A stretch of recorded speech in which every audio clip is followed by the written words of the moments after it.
President Trump. Photo, Joshua Roberts, Getty Images. I think we'll be treated very fairly. President Trump told reporters yesterday, after meeting with Deputy Attorney General Rod Rosenstein. Everybody understands there was no collusion, there's no Russia.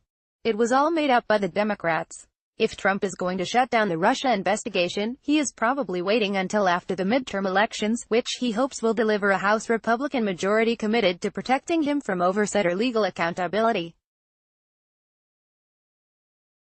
In the meantime, the scope of possibilities for what Robert Mueller might uncover continues to broaden. Saturday, The Wall Street Journal updated one of the most curious side plots in the investigation, the role of Peter W. Smith, a Republican activist who in 2016 sought Hillary Clinton's emails from the State Department on behalf, according to Smith, of Trump's then-advisor Michael Flynn. Smith met with one cybersecurity expert in an attempt to acquire the emails, and waved off concerns about the ethics or legality of colluding with Russian intelligence. Smith died in 2017, very shortly after being contacted by a reporter, bearing a suicide note explaining that he had life insurance of $5 million expiring, and his suicide involved no foul play whatsoever. The Journal's latest report fills in many new details about Smith's work. Smith raised at least $100,000 from at least 4 wealthy donors as part of his effort. Smith went to extraordinary lengths to ensure the privacy and secrecy of his projects, reports the Journal. Smith personally donated $50,000 to the effort, a generous gift for a man who, only months later, putatively faced so much financial distress that he killed himself for the life insurance money. Most interestingly, the Journal got in touch with somebody who spoke with Smith shortly before his death. Retired Wall Street financier Charles Ortle said he spoke with Mr. Smith on the phone in the hours before his death about a new project to brief the Obama Foundation and warn its leaders against the mistakes they believed were made by the Clinton Foundation, reports the Journal. According to Mr. Ortle, Mr.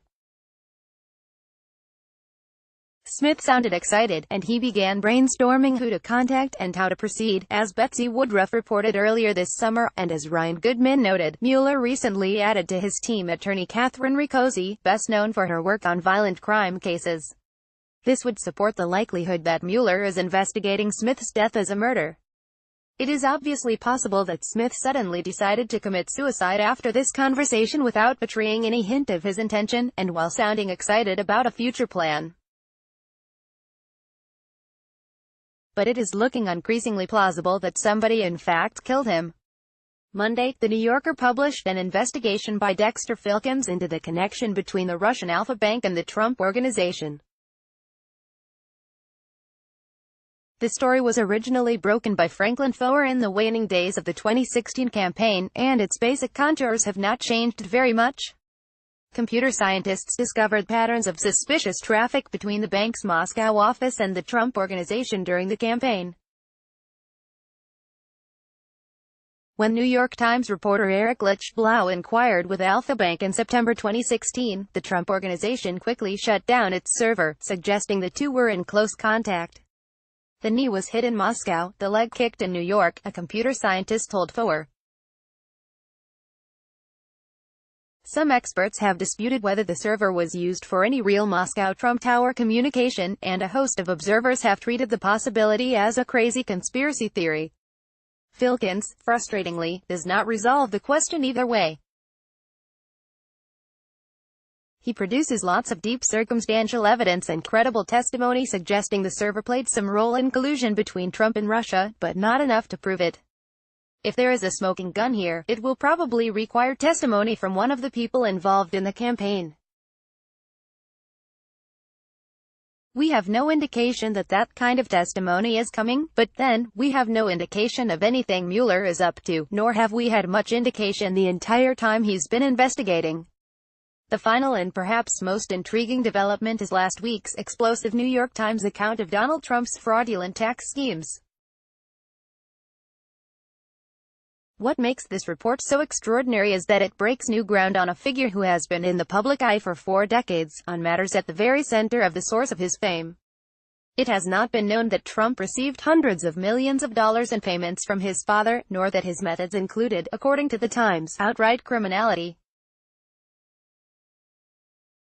What does this have to do with the Russia investigation? Quite a bit, actually.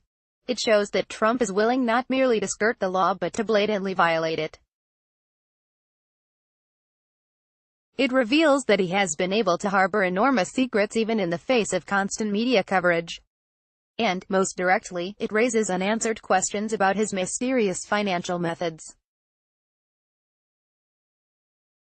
Trump is and always has been a bad businessman who relies on regular, large cash infusions from his father to stay afloat. Washington Post reporters David A. Farenthold and Jonathan O'Connell, piggybacking on the Times revelations, have raised another curiosity. It was about the time that Fred Trump's payment stream dried up that Trump's way of financing his operations took a sharp and sudden turn. Whereas before he financed his purchases with debt, he had called himself the king of debt, he began buying properties with cash.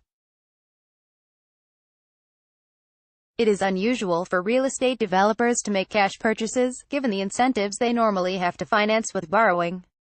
It's especially unusual that Trump started doing this right after he lost his father's continuous cash spigot. This was also the time in his career he started working closely with Michael Cohen and Felix Sater, both of whom had links to the Russian underworld.